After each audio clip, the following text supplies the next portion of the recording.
I'll start by offering a prayer to the Sanctuary.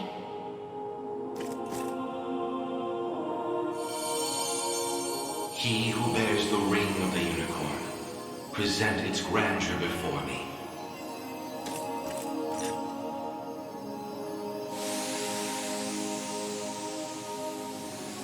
'Tis a lamentable truth, but I cannot empower a ring yet unbound. Return to this place once you have restored its true form.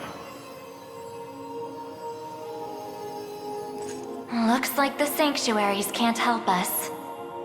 As it stands, yes. Come, we should do as they say.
This is it. The same altar I saw in our texts.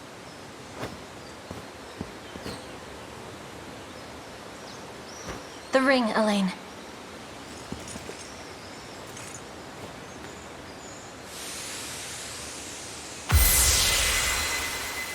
Looks like I was right. What do I do next? Come back here with the person you've chosen for the rite. Offer them the Ring of the Maiden, and you're done. That is, if they accept. Doing so should unleash the power stored deep within your own ring.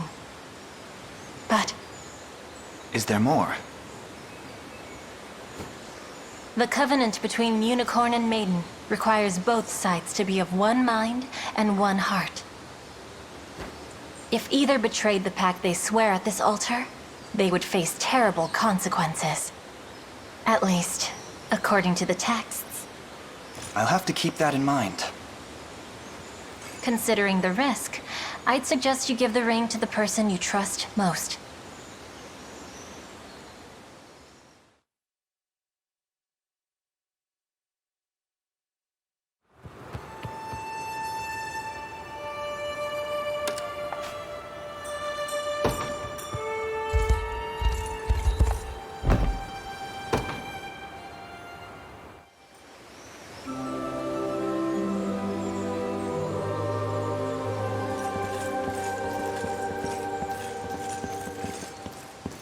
What is it, Elaine? I'd like you to have the Ring of the Maiden. Isn't there someone else you'd rather give it to? Or am I just the most convenient choice? Not at all. The rite of covenant can only be performed if the two parties are of one mind and one heart. Is that true? The rings will suffer no lies. It's you, Scarlett. It's always been you. These feelings I bear are not mere friendship, but a love both deep and utterly profound. I finally understand that now.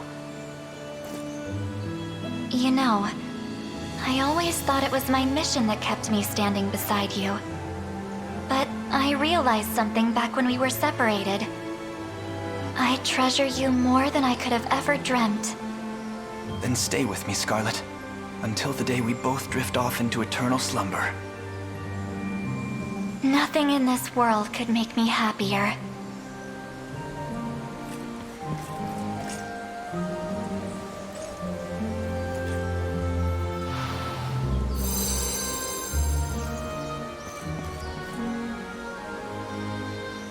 So it's true. There's really no lying to the rings. I love you, Elaine, and I always will.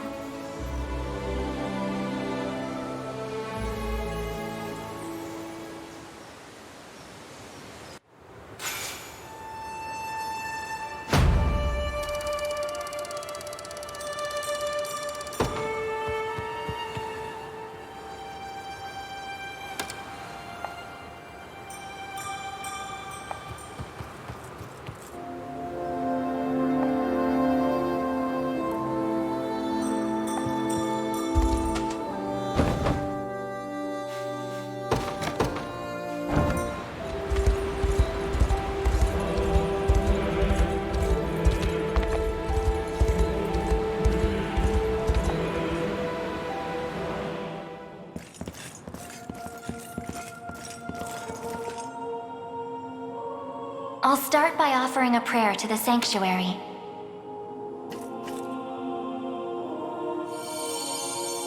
He who bears the ring of the unicorn, present its grandeur before me.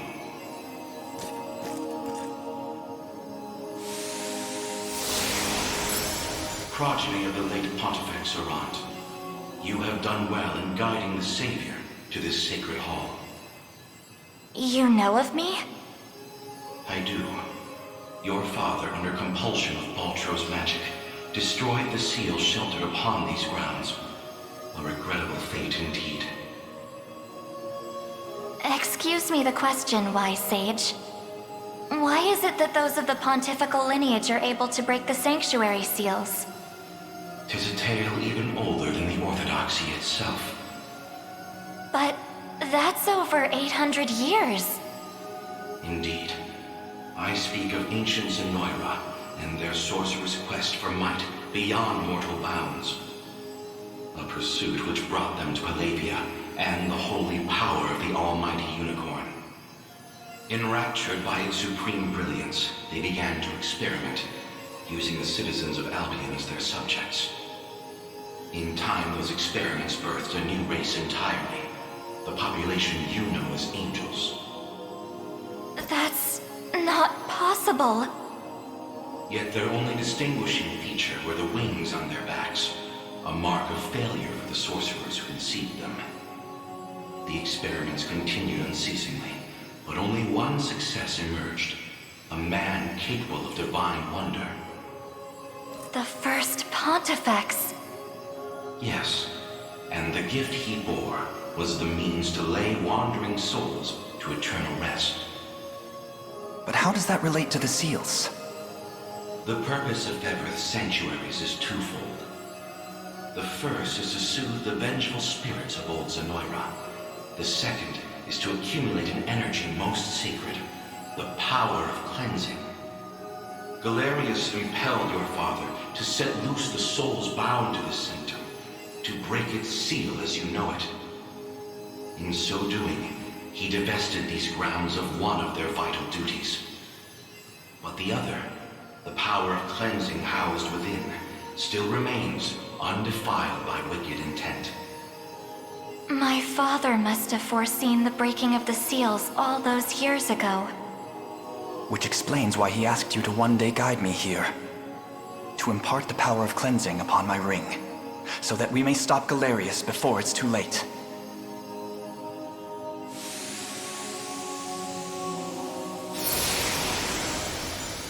Your will is mine own, righteous Prince of Cornea. The ring's gotten stronger, Elaine. I can feel it. Ringbearer, the Sanctuaries of Fevroth further seek your call. Deliver your presence unto each in turn, that we may aid you when the fated time arrives.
Apologies for asking this of you, Elaine.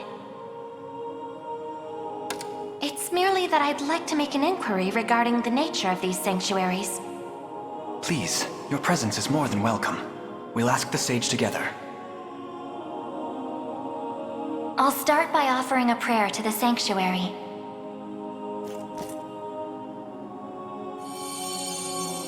He who bears the ring of the unicorn, present its grandeur before me.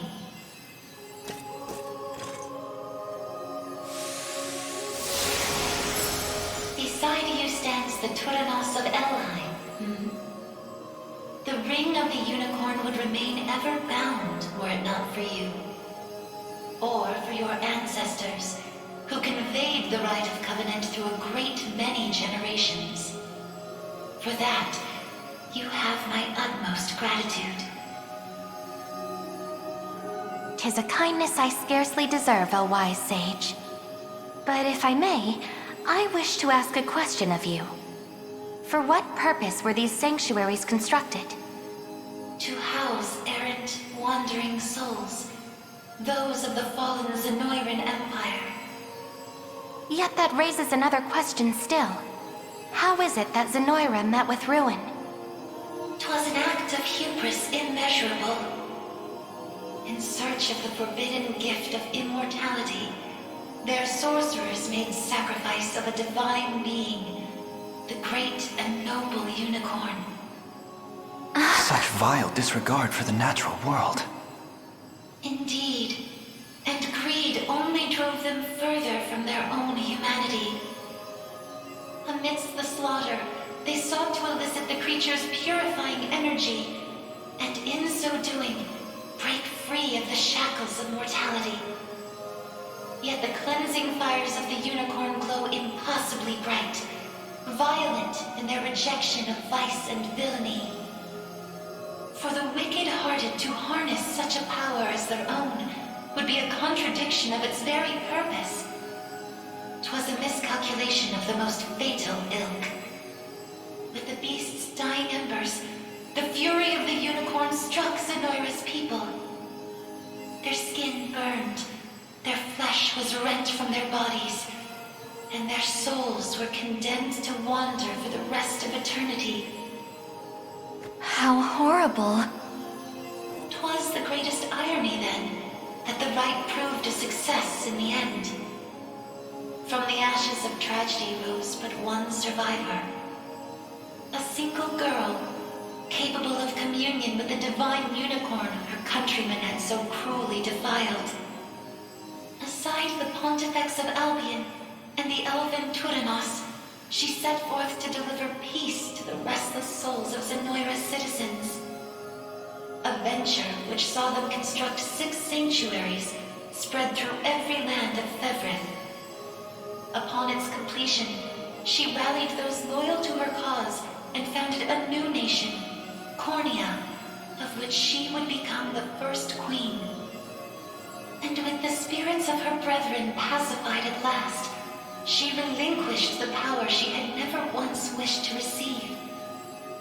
'Twas then that it was severed in twain, each half laid into a sacred relic, symbolic of her tale.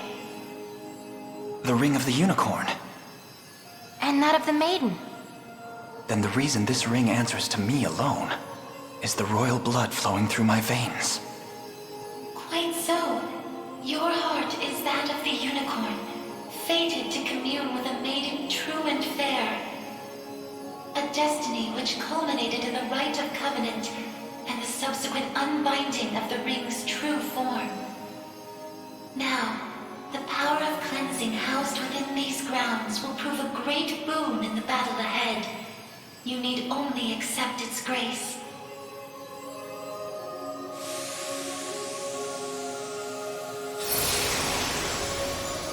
Your will is mine own, righteous Prince of Cornea. The ring's gotten stronger, Elaine. I can feel it. Ringbearer, the sanctuaries of Fevrith further seek your call. Deliver your presence unto each in turn, that we may aid you when the fated time arrives.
Forgive me for prying, Berengaria, but why have you asked to join us here?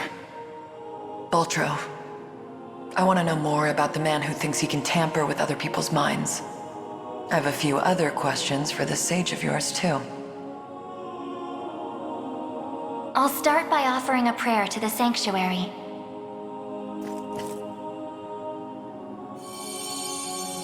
He who bears the ring of the unicorn, present its grandeur before me.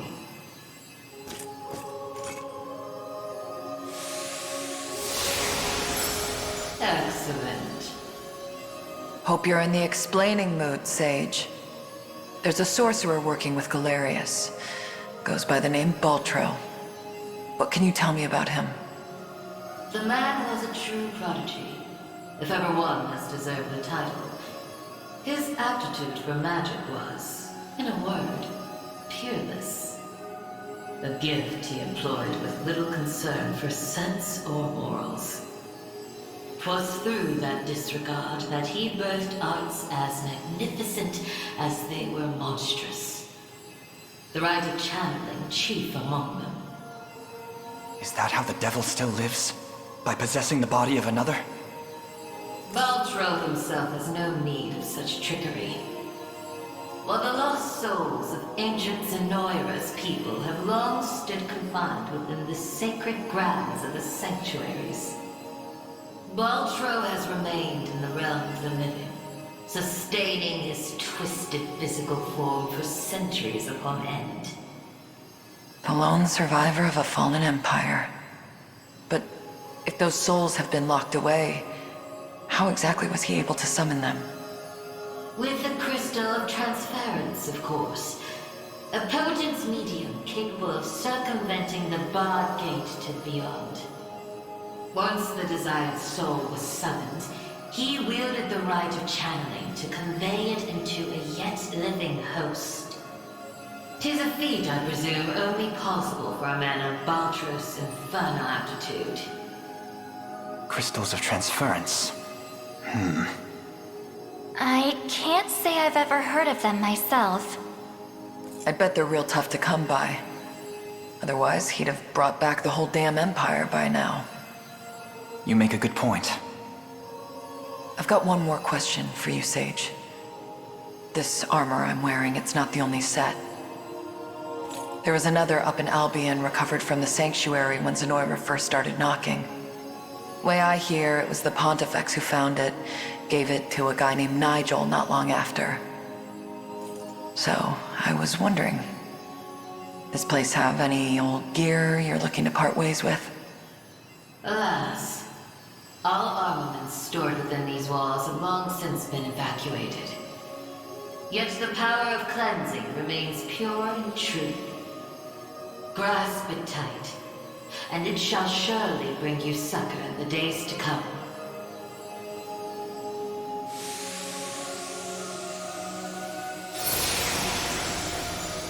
Your will is mine own, righteous Prince of Cornea.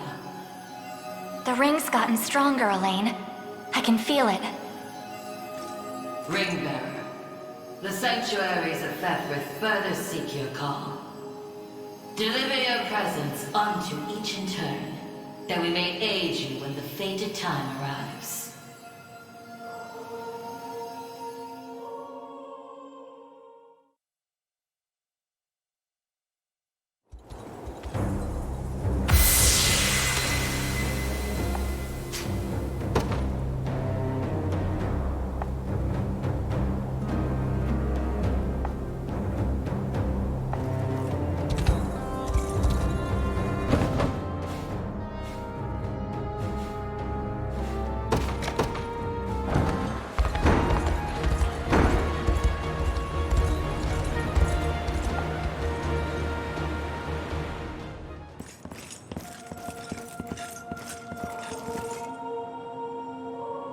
I'll start by offering a prayer to the Sanctuary.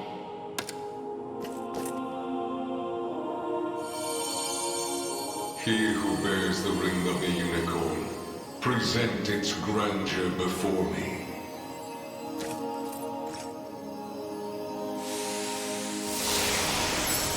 So the ring is restored at last. You have done well. If I may ask a question. You said that if we wished to match Galerius' might, we would first need to unbind the ring's power. But I wonder, why did you bid us return here after? That I may bestow upon you the power of cleansing, accumulated within these walls over the passing of centuries. Do you imply the renewed ring is not enough to defeat him? It is not. If you wish to bring such events to bear, you must usher the souls of Zenoira's people to their long-awaited salvation. The Zenoira of old was an ancient kingdom, said to have fallen in a single cursed night. What do its denizens have to do with this? The night you allude to was that of failed ceremony, one in which they relinquished their corporeal forms. For countless years they suffered in discarnate agony, consigned to merely watch as a new world sprung forth from their own. As you may expect, the weaker-hearted among them succumbed first to madness, then to an unyielding, rabid lust for evil. 'Tis only by the power of the Sanctuaries that such wicked souls were put to slumber, sealed away in a realm known solely as the Beyond. And Garius used me and my father to break that seal. Quite so. He has torn open a seam between the land of the living and that of the dead. A seam through which he shall unite their beings, till neither one is distinct from the other. Then we know now what Garius seeks. To resurrect the souls of ancient Zenoira. Should he succeed, this world will be met with grave disaster. Yet that is why our sanctuaries exist. Make use of our strength and bring eternal salvation to the souls of the lost. Now, the power of cleansing housed within these sacred grounds will prove a great boon in the battle ahead.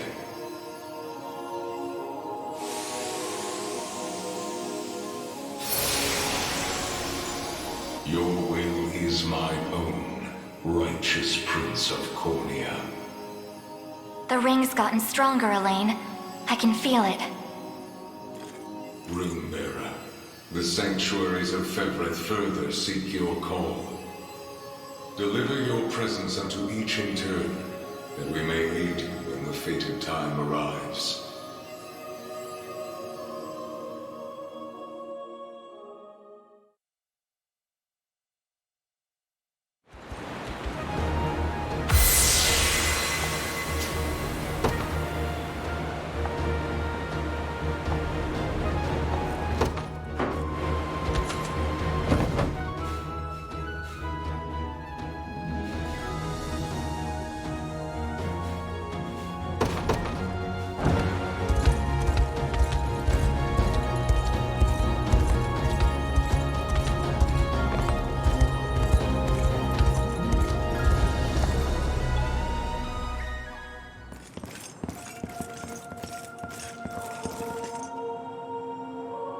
I'll start by offering a prayer to the Sanctuary.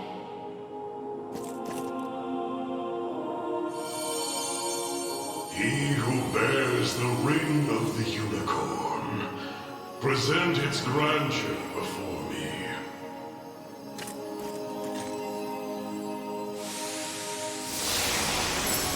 Your efforts are commendable indeed. I shall grant you my might, that Galerius's ambitions may at last be foiled.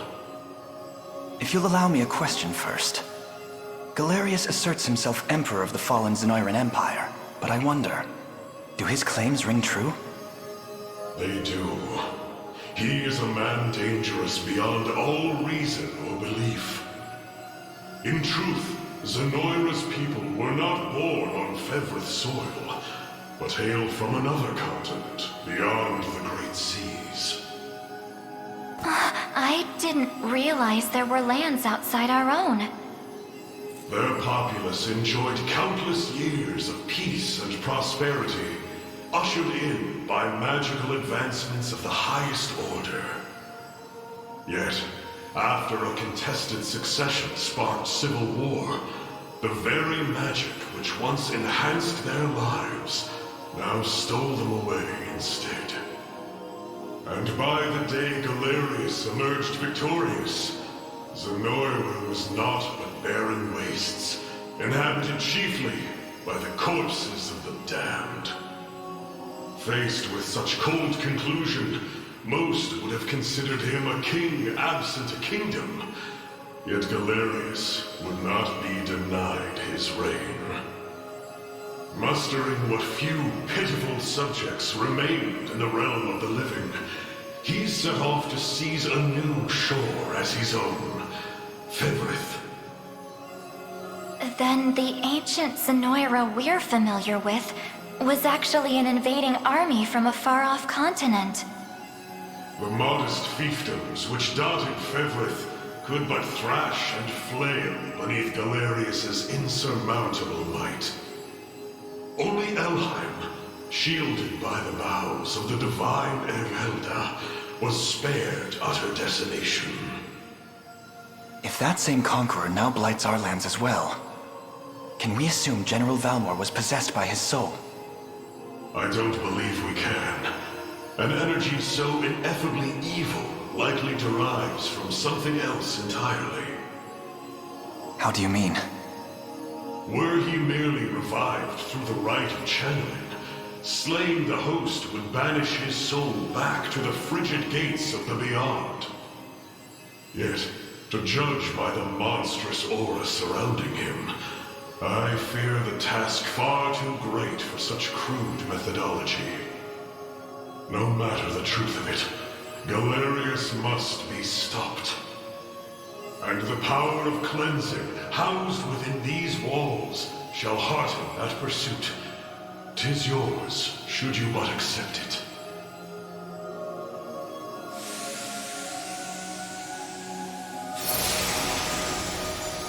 Your will is mine own, righteous Prince of Cornea.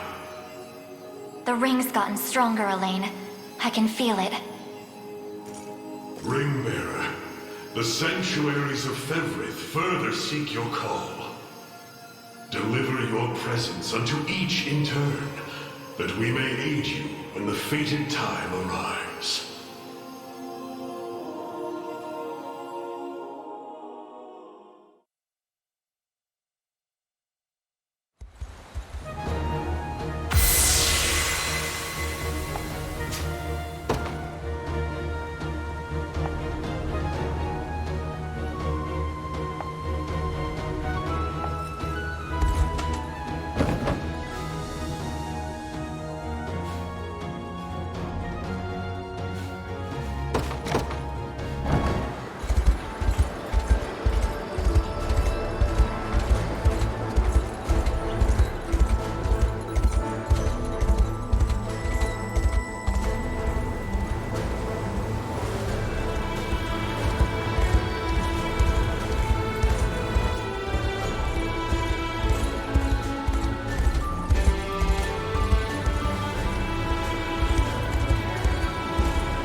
Sorry for making you drag us along like this. Please, there's nothing to apologize for. I take it you have a question to ask. We want to see if this sage knows anything about the blue. It's the only reason we even got in here, so... I'll start by offering a prayer to the Sanctuary.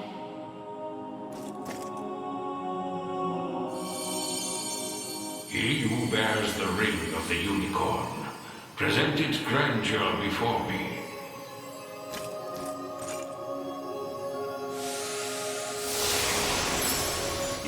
accomplished much, Ringbearer. 'Tis no easy feat crossing a nation bound in the harshest of winters. I don't mean to interrupt, wise sage, but I was wondering if you could answer something for us. What exactly is the Bastorius Blue? You refer to the Azure Stone on your person, yes? It is magic made crystal, cultivated by the elves of yore. Long ago, when their kind still called Bastorius home. There were elves here? That era too saw Zenoira's reign encroach upon every region of Fevrith. The elves to the south, secure behind Ervelda's veil, espoused neutrality and insulated themselves in the forests of Elheim. Yet those in Bastorius did not possess such luxury. Instead, they forged a powerful crystal capable of transforming their bodies into those of colossal beasts. Astrals. But they could turn themselves back, right? Such a technique did exist, yes. Though, unfortunately, it has long been lost to the passage of time. Should have guessed as much. Still, Zenoira must have had some reason for wanting the stone so bad. Even though they didn't use their mind control to try and get it. I suspect you allude to the rite of channeling. As I understand it, Bestral physiology is far too distinct to house a human soul, making the rite a futile venture. In its place, they likely sought the crystal for its similar mastery over the hearts of your race. All in the grand hopes of bridling the same strength they failed to overcome so many years prior. Some story this thing's got. Now, we lack the time for further conversation. Allow me to imbue your ring with the power of cleansing. Use it well, and bring an end to Garius' cruel ambitions.